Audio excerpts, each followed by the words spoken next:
महाराष्ट्र में विधानसभा चुनाव की घोषणा बाद सिर्फ महाराष्ट्र में नहीं बल्कि वसई विरार शहर में भी राजनीति गरमाया है।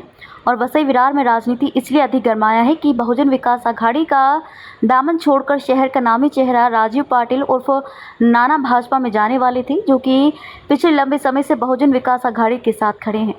यही नहीं बल्कि पोस्टर और बैनरों में एक तरफ हितेंद्र ठाकुर की तस्वीर रहती थी तो दूसरी तरफ राजीव पाटिल की तस्वीर देखने को मिलता था। सिर्फ तस्वीरें बदल जाने से वसई विरार की राजनीति में बदलाव का माहौल बदल सा गया था। लेकिन शनिवार यानी कि 19 अक्टूबर 2024 को राजीव पाटिल का एक बयान सामने आया है, जिसमें उनका कहना है कि वो बहुजन विकास आघाड़ी का दामन नहीं छोड़ रहे हैं। कमाल की बात यह है कि पिछले कई दिनों राजीव पाटिल का भाजपा में जाने की खबर सुर्खियों में चल रही थी, सब टाई फिस हो गया। आपको बता दें कि बहुजन विकास आघाड़ी के प्रमुख हितेंद्र ठाकुर उर्फ अप्पा के साथ राजीव पाटिल उर्फ नाना पिछले कई सालों से एक साथ जुड़े हैं और राजीव पाटिल वसई विरार शहर महानगर पालिका के प्रथम महापौर भी रह चुके हैं, जिसमें अप्पा का ही योगदान था। ऐसे में हितेंद्र ठाकुर को छोड़कर राजीव पाटिल का भाजपा में जाना किसी को स्वीकार योग्य नहीं लग रहा था और अंत में आते आते वही हुआ जो योग्य नहीं लग रहा था। मतलब यह है कि भाजपा में राजीव पाटिल का जाना सिर्फ मीडिया की सुर्खियों वाली खबर बनकर रह गई।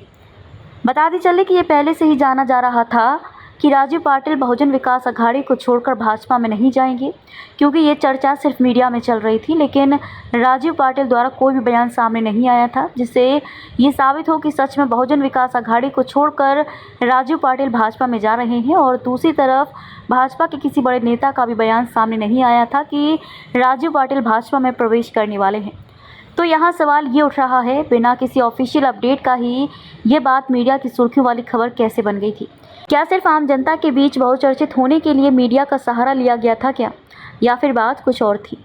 वहीं सूत्रों से एक बड़ी खबर सामने आई है जिसमें बताया गया है कि 19 अक्टूबर 2024 को राजीव पाटिल का एक बयान सामने आया है, जिसमें उनकी मां ने बहुजन विकास आघाड़ी को छोड़कर नहीं जाने के लिए खाना पीना छोड़ दी थी।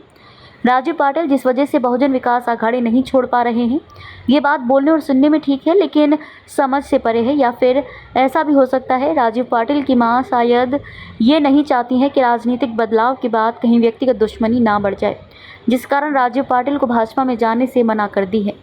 आपको बता दें कि ये भी माना जा रहा है कि राजीव पाटिल को शायद भाजपा में जगह नहीं मिला, क्योंकि अगर वो भाजपा में प्रवेश करते तो वसई विरार के बहुत सारे स्थानीय पदाधिकारी और कार्यकर्ता नाराज हो जाते और उसका असर सीधा विधानसभा चुनाव में देखने को मिलता। और महाराष्ट्र विधानसभा में भाजपा ये नुकसान शायद नहीं चाहती है। फिलहाल अब सब कुछ सामान्य है और राजीव पाटिल को लेकर वसई विरार की राजनीति में उछाल कर देने वाली चर्चा का विषय शांत हो गया है। विधानसभा चुनाव को लेकर वसई विरार में सभी राजनीतिक पार्टियां सक्रिय हो गई हैं और अपने सही उम्मीदवारों की खोजबीन में जुटी हैं।